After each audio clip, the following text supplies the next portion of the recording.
Hello friends, welcome to my channel Tushar and mom. তোমরা সবাই কেমন আছো? আমি ভালো আছি, তুষারও ভালো আছে। তো আমি এখন যাচ্ছি আজকে অক্ষয় তৃতীয়া উপলক্ষে যাচ্ছি। আমাদের এখানে রাম ঠাকুরের মন্দির আছে।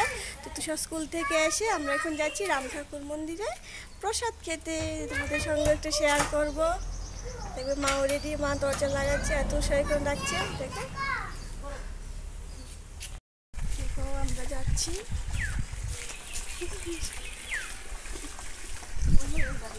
হ্যালো ফ্রেন্ডস, বলেছি অক্ষয় তৃতীয়া উপলক্ষে আমার মগ্রদূত ক্লাবের রাম ঠাকুর মন্দির আছে, তো সেখানে গিয়েছি, প্রসাদ দিচ্ছিল, তো দিয়েছে সেদিন। তো ওখানে গিয়েছিলাম, তুষার পরীক্ষা ছিল, পরীক্ষা থেকে আসার পরে তারপরে আমরা গিয়েছিলাম। তো কীর্তন শেষ হয়ে গিয়েছিল, তো লাইন ধরে প্রসাদ নিয়ে দেখে বসেছি। তুষার তো খাইনি, একদম অল্প অল্প করে, একটু অল্প অল্প করে শেয়ার করেছি। দেখো মানুষ বসে বসে এখানে প্রসাদ নিচ্ছে আর খাচ্ছে, আর দেখো কি ভিড়। তারপর আমরা গিয়ে প্রসাদ খেতে খেতে প্রসাদ আবার শেষ হয়ে গেছে, আবার প্রসাদ বসিয়েছে। দেখো আমার মাসি শাশুড়ি এসেছে, কিন্তু এসে প্রসাদ আর পাইনি, তারপর দাঁড়িয়ে রয়েছে। আর এখন মানে অনেক মানুষ এসেছে পরে, দেখো লাইন ধরে সবাই এখানে দাঁড়িয়ে রয়েছে। মাসি শাশুড়ির জন্য আমিও দাঁড়িয়ে রয়েছি, মাসি শাশুড়ি প্রসাদ নিয়েছে, তারপরে বাড়ির দিকে এসেছি। তো অক্ষয় দিকটা ভিডিওটা অল্প অল্প করে তোমাদের সঙ্গে শেয়ার করেছি।